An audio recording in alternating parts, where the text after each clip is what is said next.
आपका जो आरक्षण है आगे चलकर अब ये ना के बराबर रह जाएगा और आपको कोई ज्यादा लाभ मिलने वाला नहीं है। तो इसको कौन बदल सकता है? इसको सेंटर की सरकार बदल सकती है। वर्तमान में केंद्र की सरकार किसकी है? भारतीय जनता पार्टी की। और उसमें फिर हम देखते हैं कांग्रेस और पूरा विपक्ष, तो वो आपको सपोर्ट करता है नहीं करता है? जिन्होंने संविधान बचाने और आरक्षण को बचाने के नाम पर पूरे देश में दलितों, शोषितों को, पिछड़ों को गुमराह करके इनका वोट तो ले लिया, लेकिन जब माननीय सुप्रीम कोर्ट ने जजमेंट दिया तो जजमेंट के बाद इनको सांप सूंघ गया है। ये सारी विपक्ष की पार्टियां, कांग्रेस और इनका इंडिया गठबंधन सब चुप है, कुछ बोलने के लिए तैयार नहीं है। साफ होती आरक्षण के मामले में माननीय सुप्रीम कोर्ट ने जो निर्णय दिया है, तो वो उस निर्णय से आपका जो आरक्षण है आगे चलकर अब ये ना के बराबर रह जाएगा और आपको कोई ज्यादा लाभ मिलने वाला नहीं है। तो जो अभी तक आपको ये सुविधा मिल रही थी, तो उस स्थिति में लाने के लिए तो फिर सुप्रीम कोर्ट का निर्णय है, तो इसको कौन बदल सकता है? इसको सेंटर की सरकार बदल सकती है। वर्तमान में केंद्र की सरकार किसकी है? भारतीय जनता पार्टी की। हमने भारतीय जनता पार्टी की सरकार को ये कहा कि यदि आपकी दलितों, आदिवासियों और अन्य पिछड़े वर्गों के मामले में, खासकर SC ST के आरक्षण के मामले में यदि नीति आपकी स्पष्ट है, सोच सही है, तो फिर आपको जो माननीय सुप्रीम कोर्ट ने 1 अगस्त 2024 को जो निर्णय दिया है, जिससे SC ST का आरक्षण निष्प्रभावी हो गया है और ये फिर खत्म हो जाएगा, तो फिर इसको प्रभावी बनाने के लिए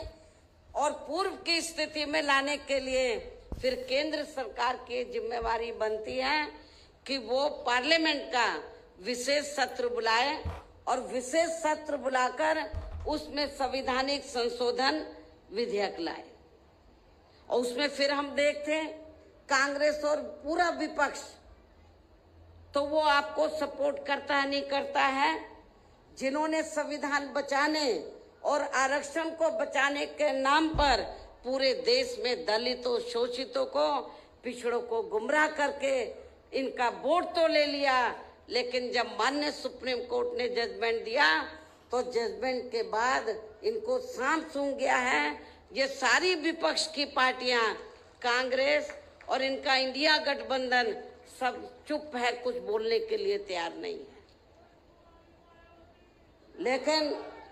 हमारे लोगों ने भी बहुत बड़ी गलती की, उनके बहकावे में आ गए। संविधान बचाने के नाम पर, आरक्षण बचाने के नाम पर उनके बहकावे में आकर अपनी पार्टी BSP को भी किनारे कर दिया और इंडिया गठबंधन को वोट दे दिया लोकसभा चुनाव में। लेकिन अब क्या हो रहा है? चुनाव खत्म होने के बाद इंडिया गठबंधन को फायदा तो हो गया गुमराह करके आप लोगों को, लेकिन जब 1 अगस्त को निर्णय आया आरक्षण को लेकर कि जो शुल्क कास्ट के लोग हैं, ट्राइब कम्युनिटीज के लोग हैं, दलित जो लोग हैं, आदिवासी लोग हैं, तो अब इनको जो पहले से आरक्षण मिल रहा था, जो इनका कोटा मुकर्रर था, जो पहले से आरक्षण मिल रहा था, वो ना मिलके अब इनका वर्गीकरण किया जाएगा। जिनको जरूरत है उनको दिया जाएगा और शुल्क कास्ट में जो जातियां मजबूत होगी उनको किनारे कर दिया जाएगा। ये जजमेंट है। लेकिन ये आप लोगों को मालूम होना चाहिए कि जिन शुल्क कास्ट में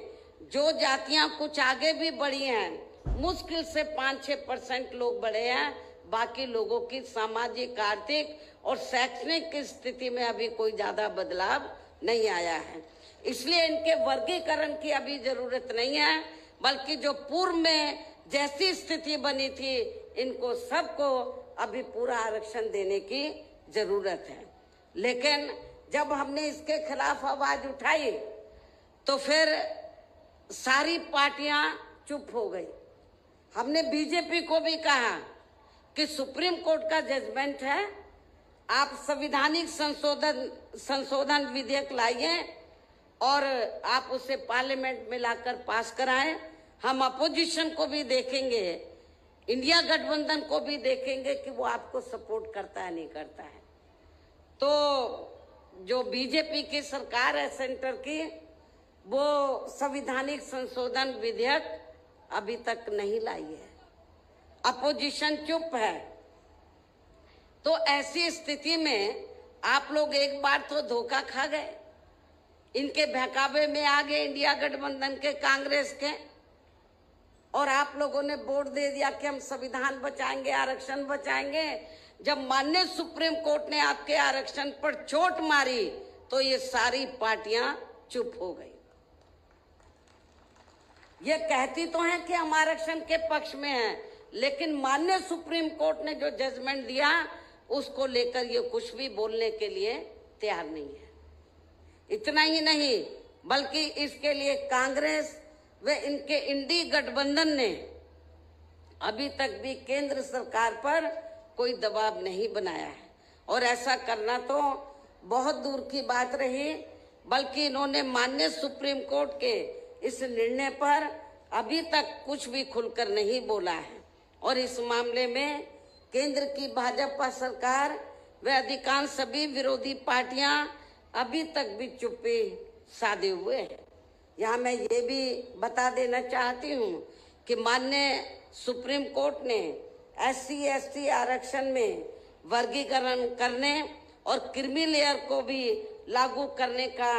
ये कार्य अब राज्य सरकारों के ऊपर ही छोड़ दिया है। अब ये राज्य सरकारों के ऊपर ही छोड़ दिया है, जो अब अपने हिसाब से इसका पूरा राजनीतिक फायदा भी उठाएंगे। साथ ही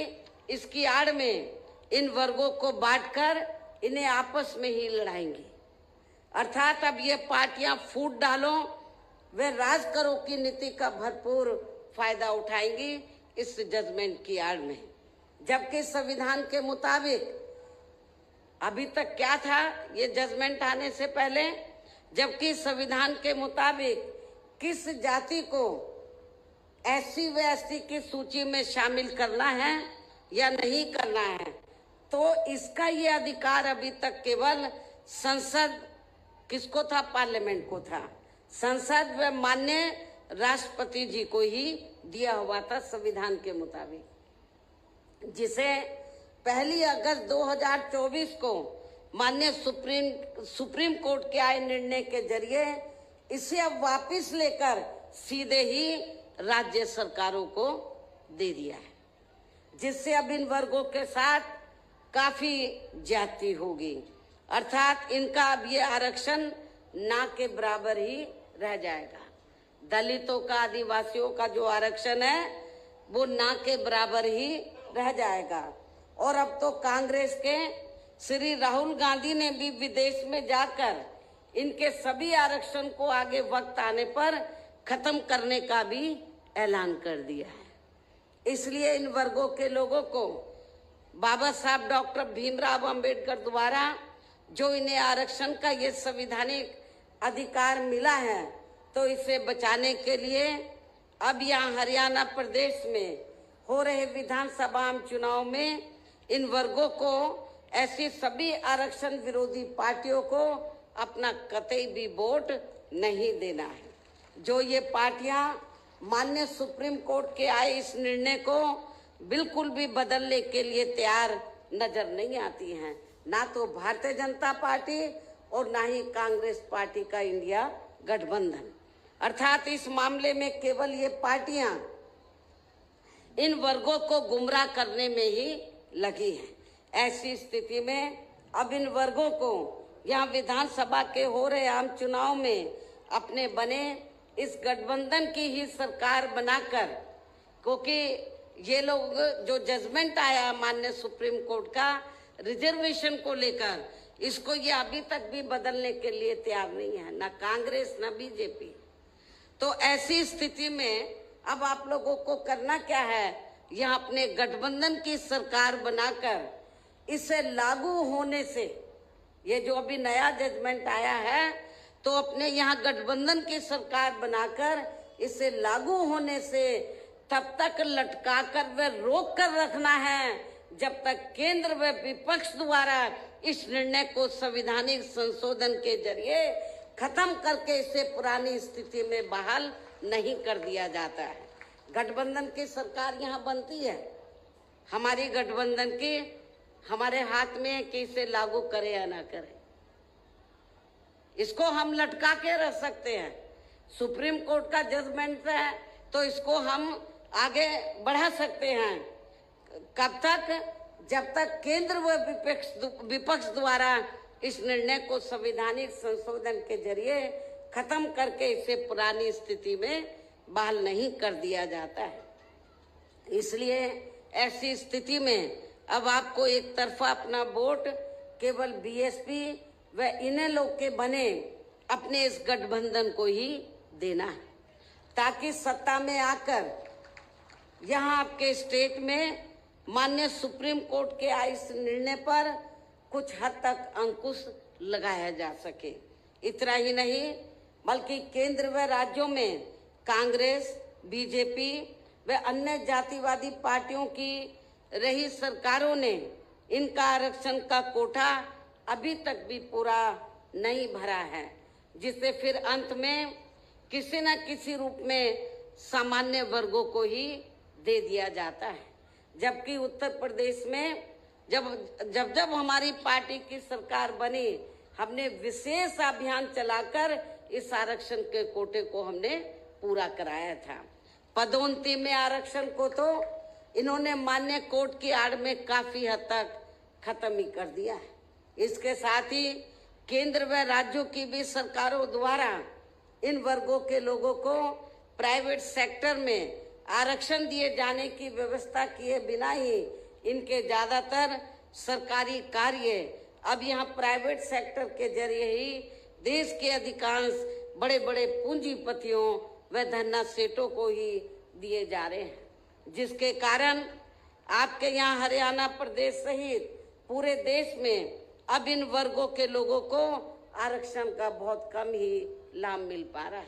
क्योंकि प्राइवेट सेक्टर में आरक्षण की व्यवस्था नहीं है। और इससे अब पूरे देश में दलितों व आदिवासियों के साथ साथ अन्य पिछड़े वर्गों को भी काफी ज्यादा नुकसान हो रहा है। जबकि अन्य पिछड़े वर्गों के लोगों को ये भी मालूम होना चाहिए, इन्हें मंडल कमीशन की रिपोर्ट के तहत आरक्षण की ये सुविधा केंद्र में कांग्रेस पार्टी की रही सरकार में नहीं मिली है, बल्कि बीएसपी के कड़े संघर्ष एवं अथक प्रयासों से केंद्र में रही श्री बीपी सिंह की सरकार में ही मिली है। हमें काफी स्ट्रगल करना पड़ा, जिसका भी अब यहाँ जातिवादी विरोधी पार्टियों की चल रही सरकारें इन्हें पूरा लाभ नहीं दे पा रही हैं। इसके साथ ही श्री बीपी सिंह की सरकार में ही इन वर्गों के मसीहा परम पूज्य बाबा साहब डॉक्टर भीमराव अंबेडकर को भी यहाँ भारत रत्न की उपाधि से सम्मानित किया गया है। जब बीपी सिंह की सरकार थी तो तभी बाबा साहब को भारत रत्न की उपाधि से सम्मानित किया गया था, जिसके लिए वो हर प्रकार से पात्र भी थे। जबकि इन्हें ये सम्मान इनके जीते जी केंद्र में रही कांग्रेस पार्टी की सरकार में बहुत पहले ही मिल जाना चाहिए था, लेकिन इस पार्टी की सरकार ने इनके देहांत के बाद भी इन्हें ये सम्मान नहीं दिया। कांग्रेस पार्टी की सरकार ने इनके देहांत के बाद भी इन्हें ये सम्मान नहीं दिया। इससे इन वर्गों के प्रति इस पार्टी की हीन व जातिवादी मानसिकता साफ झलकती है। इतना ही नहीं बल्कि इनके कारवां को आगे बढ़ाने वाले वे हर मामले में समर्पित व्यक्तित्व मान्यवर श्री कांशीराम जी के देहांत होने पर केंद्र में रही इसी कांग्रेस पार्टी की सरकार ने इनके सम्मान में एक दिन का भी राष्ट्रीय शोक घोषित नहीं किया था। इसके साथ ही इन वर्गों के लोगों को जुल्म जाति से निजात दिलाने के लिए जो भी यहाँ नियम व कानून आदि बने हैं, तो उन पर भी केंद्र व राज्यों की सरकारें सही से अमल नहीं कर पा रही है, जिससे अब यहाँ खासकर दलितों, आदिवासियों व अन्य पिछड़े वर्गों के ऊपर शोषण करने वालों का मनोबल और भी ज्यादा बढ़ रहा है। और ये सब हमें यहाँ आपके हरियाणा प्रदेश में भी काफी कुछ देखने के लिए मिल रहा है। इसी प्रकार हमें पूरे देश में मुस्लिम व अन्य अक़लियत समाज के लोगों की भी अधिकांश मामलों में हालत कोई खास अच्छी नजर नहीं आती है। इनके साथ साथ अपर कास्ट समाज व जाट समाज में भी खासकर गरीब लोगों की भी आर्थिक स्थिति अभी भी यहाँ आपके हरियाणा प्रदेश सहित पूरे देश में काफी ज्यादा खराब व दयनीय ही बनी हुई है। इनके अलावा आपके हरियाणा प्रदेश सहित पूरे देश में सर्व समाज में से विशेषकर यहाँ गरीब, मजदूर, किसान, कर्मचारी, व्यापारी एवं अन्य मेहनतकश लोग भी अपनी विभिन्न समस्याओं को लेकर अभी भी हमें काफी ज्यादा दुखी ही नजर आते हैं। और इनमें भी किसान वर्ग तो केंद्र में अभी तक की रही सभी सरकारों द्वारा बनाई गई उनकी गलत नीतियों के कारण अब काफी ज्यादा परेशान व दुखी भी रहा है और अभी भी है। लेकिन इन सब की मुख्य वजह हमारी पार्टी केंद्र में व आपके हरियाणा प्रदेश में भी यहाँ अब तक की अधिकांश रही विरोधी पार्टियों की सरकारों की गरीब व किसान विरोधी तथा इनकी जातिवादी, पूंजीवादी व संकीर्ण मानसिकता के तहत बनाई गई उनकी गलत नीतियों व गलत कार्य प्रणाली को ही काफी हद तक जिम्मेवार मानकर चलती है। और इस मामले में खासकर इनकी गलत आर्थिक नीतियों की वजह से ही आए दिन यहाँ पूरे देश में गरीबी, बेरोजगारी व महंगाई आदि भी काफी ज्यादा बढ़ रही है, जिससे आम जनता काफी ज्यादा परेशान व दुखी भी है। इसके साथ साथ अभी भी अपने देश में भ्रष्टाचार हर स्तर पर काफी ज्यादा फैला हुआ है, जिससे आपका खुद का अपना हरियाणा प्रदेश भी अछूता नहीं रहा है। और इन सब का मुख्य कारण हमारी पार्टी आजादी के बाद से लेकर अभी तक केंद्र व देश के अधिकांश राज्यों में तथा आपके खुद के अपने हरियाणा प्रदेश में भी ज्यादातर सत्ता या खासकर पूंजीवादी पार्टियों के ही हाथों में आने को मानकर चलती है, जिसके कारण ही अब पूरे देश में व आपके खुद के अपने प्रदेश में भी अभी भी हमें यहाँ सर्व समाज के लोग अधिकांश मामलों में काफी ज्यादा दुखी व परेशान ही नजर आते हैं।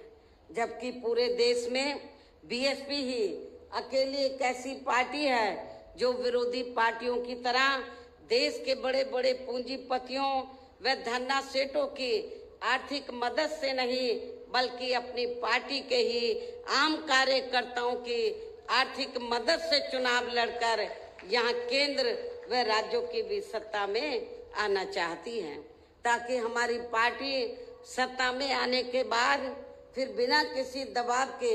वे आजाद होकर सर्व समाज के लोगों की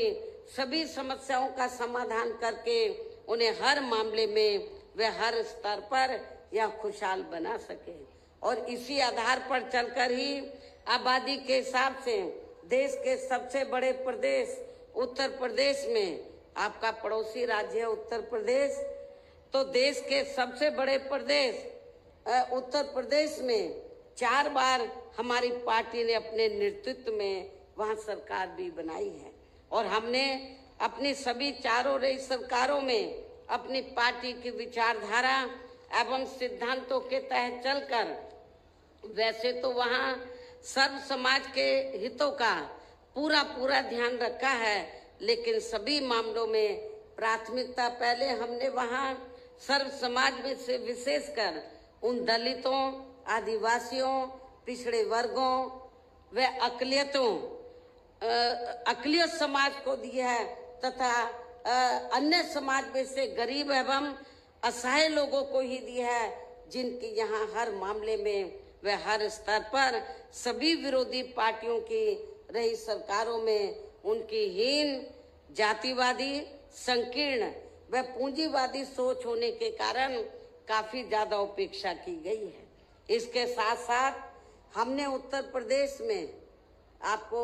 मैं ये बताना चाहती हूँ कि हमने उत्तर प्रदेश में गरीब एवं बेरोजगार लोगों को दूसरी पार्टियों की रही सरकारों की तरह मामूली सा बेरोजगारी भत्ता न देकर उन्हें बड़ी तादाद में सरकारी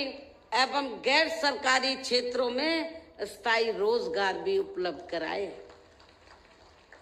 इसके साथ ही गरीब भूमिहीन लोगों को खेती करने के लिए उन्हें फ्री सरकारी जमीन भी दी है।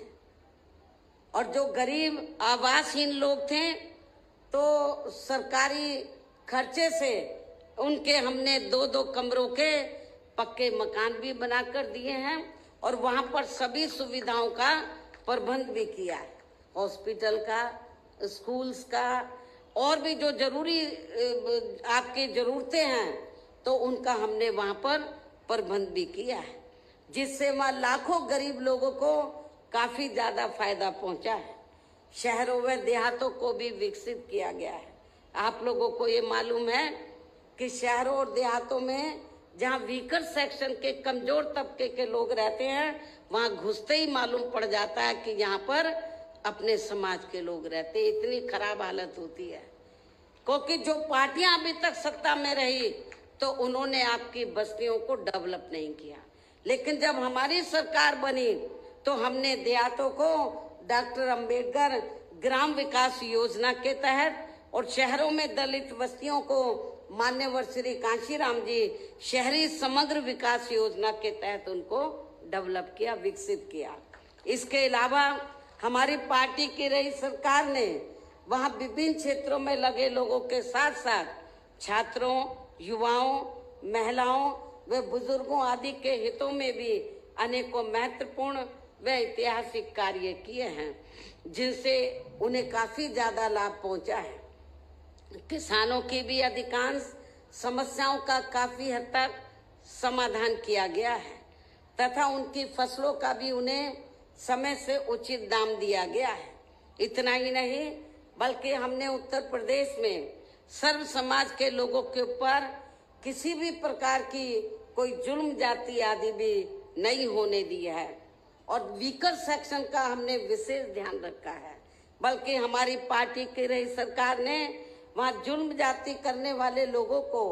बिना कोई देरी किए हुए उन्हें तुरंत ही जेल की सलाखों के अंदर भेजा है, जहां मेरी सरकार में उनकी सही व असली जगह होती है, जिसकी यहाँ आपके प्रदेश में भी काफी अब सख्त जरूरत है। इसके साथ ही हमारी पार्टी की रही सरकार ने अपने देश में दलित एवं अन्य पिछड़े वर्गों में समय समय पर जन्मे यहाँ महान संतों, गुरुओं व महापुरुषों में भी खासकर महात्मा ज्योतिराव फूले, श्री छत्रपति शाहू जी महाराज, श्री नारायणा गुरु, बाबा साहब डॉक्टर भीमराव अंबेडकर एवं मान्यवर श्री कांशीराम जी आदि को भी विभिन्न रूपों में पहली बार वह पूरा आदर सम्मान दिया है, जिन्हें विरोधी पार्टियों के लोग अभी तक भी आसानी से पचा नहीं पा रहे हैं। इस प्रकार से उत्तर प्रदेश में हमारी पार्टी ने अपने सभी चारों रे शासन काल के दौरान वहाँ हर मामले में व हर स्तर पर सर्व समाज के लोगों को काफी बेहतरीन सरकार दी है। और यदि आप लोग भी यहाँ अपने हरियाणा प्रदेश में गरीबों, किसानों व आम जनहित के तथा विशेषकर कमजोर एवं उपेक्षित वर्गों के हितों में ऐसे ही कार्य करना चाहते हैं, इसके साथ ही आपके प्रदेश की जनहित से जुड़ी जो भी यहाँ स्थानीय समस्याएं हैं तो उन्हें भी आप दूर करना चाहते हैं, तो फिर आप लोगों को भी उत्तर प्रदेश की तरह ही यहाँ अपने हरियाणा प्रदेश में भी अपने इस बने गठबंधन की ही सर्वजन हिताय व सर्वजन सुखाय की नीतियों पर आधारित ही सरकार बनानी होगी, जिसके लिए अब आप लोगों को यहाँ अपने हरियाणा प्रदेश में विधानसभा के लिए हो रहे आम चुनाव में अपने गठबंधन का ही बेहतर रिजल्ट लाना होगा। इसके साथ साथ आप लोगों को वोट पड़ने तक यहाँ की सत्ताधारी पार्टी व अन्य सभी विरोधी पार्टियों के साम दाम दंड भेद आदि हथकंडों से भी जरूर सावधान रहना है। और इस मामले में खासकर आप लोगों को विरोधी पार्टियों के जारी किए गए उनके हवाई व प्रलोभन भरे चुनावी घोषणा पत्रों आदि के बहकावे में भी कतई नहीं आना है, जिन्हें ये पार्टियां सत्ता में आने के बाद अधिकांश अमल में नहीं लाती हैं, जिस पर से अब जनता का काफी हद तक विश्वास ही उठ गया है। इसलिए हमारी पार्टी किसी भी चुनाव में अपना कोई भी चुनावी घोषणा पत्र आदि जारी नहीं करती है। वैसे भी हमारी पार्टी कहने में बहुत कम बल्कि कार्य करके दिखाने में ही ज्यादा विश्वास रखती है, अर्थात जो कहती है तो उसे करके भी दिखाती है, और ये सब हमने उत्तर प्रदेश में करके भी दिखाया है। और अब संक्षेप में मेरा यही कहना है कि आप लोगों को अपने खुद के व अपने हरियाणा प्रदेश के भी हित में यहाँ बीएसपी व इनेलो के बने अपने इस गठबंधन की ही सरकार बनाना बहुत जरूरी है। और अब आप लोगों को अपने इस गठबंधन के ही उम्मीदवारों को ज्यादा से ज्यादा कामयाब बनाना है, जिसके लिए बीएसपी के उम्मीदवारों को हाथी चुनाव चिन्ह के सामने वाले बटन को दबा के तथा भारतीय राष्ट्रीय लोक दल के उम्मीदवारों को चश्मा चुनाव चिन्ह के सामने वाले बटन को दबा के इन्हें जरूर जिताना है। इस प्रकार से आप लोगों को अपने बने